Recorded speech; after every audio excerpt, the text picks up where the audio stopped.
Olá, pessoas! Eu sou Natasha Henneman, este é o Redemunhando, sejam bem-vindos. Hoje nós vamos comentar as minhas leituras do mês de junho de 2025 e eu vou começar com duas não ficções, Ética na Inteligência Artificial e No Ar Rarefeito.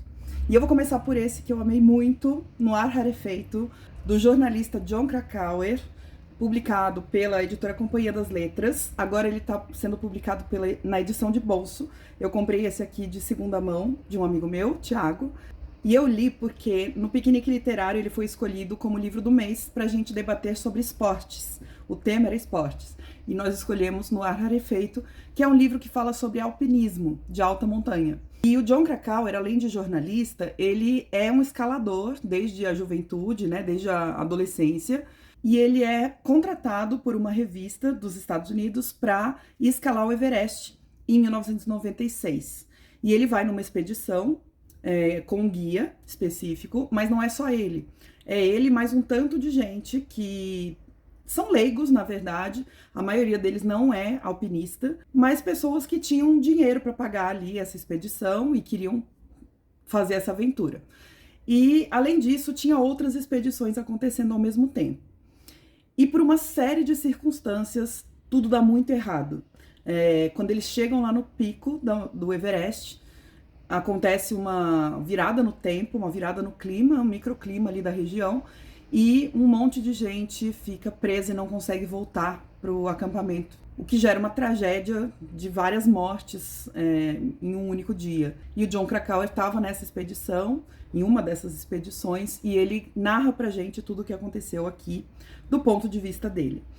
Eu quero fazer uma resenha só para ele, porque eu acho que tem detalhes aqui que vale a pena nós esmiuçarmos, mas eu amei essa leitura. Eu acho que é um relato muito honesto, nunca neutro, né? Mas muito emocionante também. O Jon Krakauer, ele é descritivo, mas para mim na medida certa.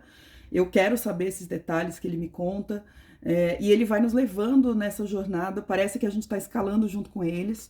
Tem aqui uma foto da equipe e muitas dessas pessoas faleceram nessa situação que ele está narrando aqui pra gente. Muito bom, é um livro de não ficção, mas parece um livro de aventura, tudo misturado.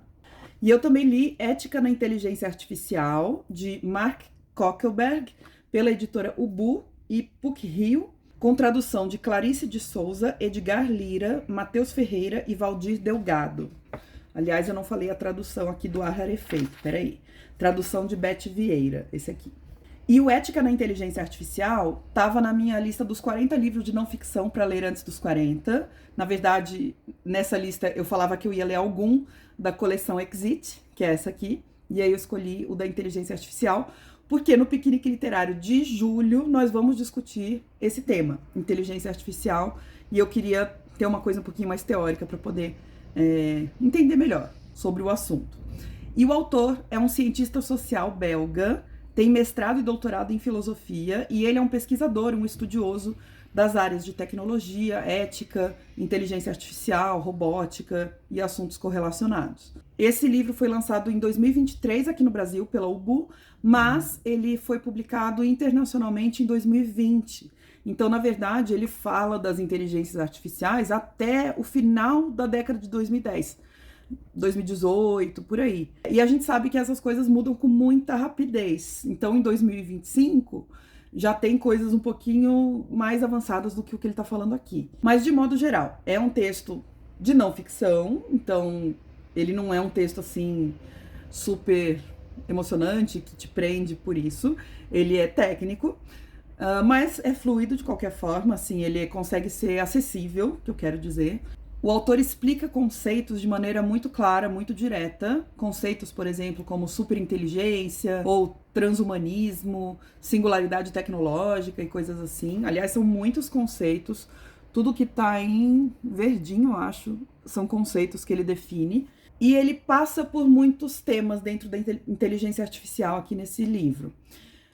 Mas eu vou concordar com uma resenha que eu li no Scooby. Eu até anotei o nome da moça, é Giovanna Sachet, ou Sachet. Eu acho que faltou uma discussão mais aprofundada sobre o capitalismo, ou seja, sobre o uso e a ética ligada às inteligências artificiais dentro do sistema capitalista.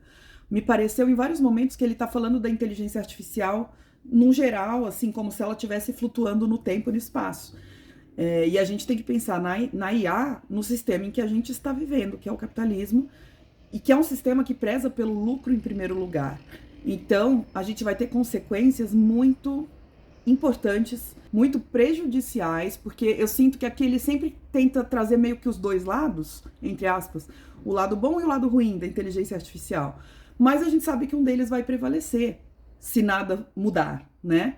Então, de modo geral, é um livro panorâmico, uma boa introdução sobre inteligência artificial, mas, na minha opinião, ele é fraco em posicionamento e em provocar esse tipo de reflexão no leitor, essas reflexões mais potentes que a gente poderia ter, mais críticas mesmo, e que, na minha opinião, são mais urgentes. E agora vamos às ficções finalizadas no mês de junho de 2025, que foram duas ótimas e uma que eu não gostei muito.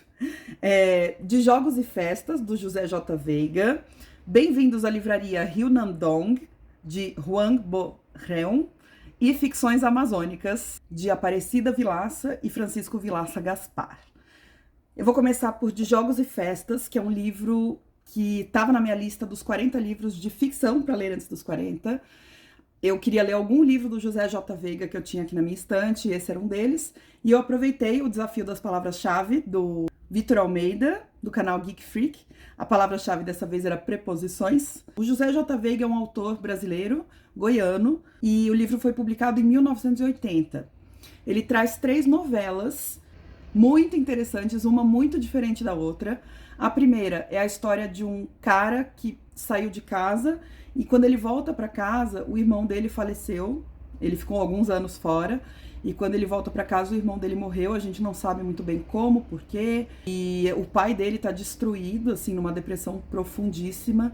E a mãe também, toda perdida. E ele vai meio que investigar mais ou menos a morte do irmão, mas não de um jeito policial. Ele vai se infiltrar ali nos círculos que o irmão andava e a gente vai descobrindo aos poucos algumas coisas sobre a morte dele, embora nada muito esclarecedor também. A segunda história é uma espécie de ficção científica bem curtinha, tem talvez umas 10, 15 páginas, que é uma realidade paralela, na verdade um futuro em que as pessoas pensam que a Terra é plana, que a Terra é achatada. E não só isso, as pessoas têm uma visão de que as coisas todas são achatadas. Os seres humanos são seres planos, todos os seres vivos, tudo que existe para eles é achatado. E um arqueólogo vai encontrar evidências de que a Terra talvez não seja plana. Então é muito legal pensar nessa coisa da perspectiva. E o terceiro conto, eu amei, é muito, muito mesmo parecido com Guimarães Rosa. Aliás, descobri que eles foram amigos na época, o que faz todo sentido, porque é a história de um moço que vai entrar para jagunçagem, meio sem querer, mas ele vai se ver envolvido ali no sertão e no ambiente do jagunço. E tem, assim, gente, sério, é muito parecido com Guimarães Rosa, com uma linguagem mais fácil, com uma linguagem mais acessível. Eu amei esse livro, recomendo para todo mundo. Ele tem elementos cotidianos, outros elementos fantásticos, boas histórias, bons personagens, os textos são claros e bem elaborados, bem pensados, vale muito a pena. Leiam José J. Veiga. Eu já li um outro livro dele, mas eu preciso reler. Foi A Hora dos Ruminantes, eu acho. Também li Bem-vindos à Livraria Rio Nam Dong, de Huang Bo Reum, pela editora Intrínseca, com tradução de Je Hyung Woo.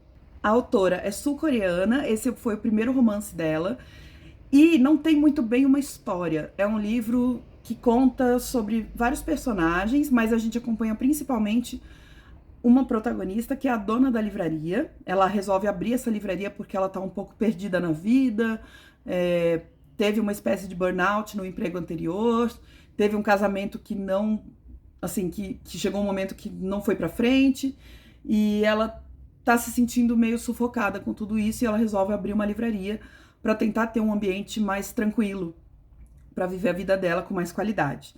E a gente vai conhecendo os personagens que frequentam essa livraria, que trabalham na livraria, e cada um com seus perrengues, cada um com os seus dilemas de vida e dilemas cotidianos. E, na verdade, eu não me identifiquei muito com o romance, não me prendeu muito. Eu tenho gostado de histórias que têm um enredo envolvente, e não é o caso.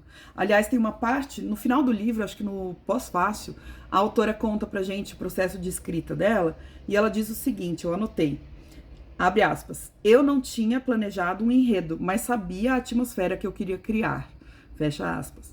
Então, ela não pensou numa história e realmente não tem. Não é assim, não é um livro de acontecimentos.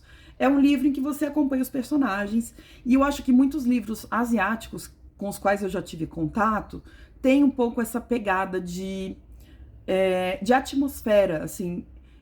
Eles têm uma certa ambientação e também um estilo mais singelo, mais simples, e que não é um defeito, é uma característica mesmo que eu notei em alguns deles. Tem os muito loucos também, tem uns asiáticos aí que escrevem coisas assim, de explodir as cabeças, mas não é o caso desse. Ele é mais simples mesmo. E no momento não é o tipo de livro que me pega. E também li Ficções Amazônicas, de Aparecida Vilaça e Francisco Vilaça Gaspar, pela editora Todavia. É um livro de contos, escrito por uma mãe, que é antropóloga, e por um filho, que é doutor em química. Se eu não me engano, são 13 contos que trazem, então são ficções, né, contos ficcionais, que trazem elementos e que se passam em contextos amazônicos, em estados da Amazônia, vários estados. E só para vocês terem uma ideia, eles são muito variados. A gente tem, por exemplo, o caso de um grupo de amigos que se conhece de longa data e se reúne pela última vez para uma viagem para cumprir o desejo de um deles, o último desejo de um deles, porque ele está à beira da morte. Outro conto vai falar sobre uma menina indígena que tem a sua primeira menstruação e passa por um ritual a partir disso. Ela é isolada das outras mulheres, aliás, das outras pessoas ali da aldeia, e no final das contas isso meio que vai salvar a vida dela. Outro conto fala sobre um antropólogo que pega malária e ele não tem acesso a remédios e ao hospital, então ele fica deitado numa rede à espera de um barco que a gente não sabe se vai vir ou não, mas sofrendo e pensando sobre a vida dele. Tem um outro sobre um moço indígena que some em uma caçada e volta com uma aparência completamente diferente da que ele tinha inicialmente. Tem algumas histórias que falam sobre portais abertos para realidades paralelas e coisas assim. E eu achei, de modo geral, a escrita fluida, as histórias interessantes, bem ambientadas, muito criativas, uma bem diferente da outra. A maioria delas tem algum elemento insólito, embora isso também seja um pouco questionável, né? Na verdade, é insólito para um leitor, por exemplo, eu, né? Uma leitora branca que não tem muito acesso às culturas indígenas. Mas tenho certeza que em várias das culturas indígenas a gente tem esses elementos como parte da realidade mesmo. É uma questão de perspectiva, né? Enfim, livro muito legal, achei bem inovador e uma coisa diferente pra gente ler na literatura brasileira. Espero que vocês tenham gostado. Um beijo e até o próximo. Tchau!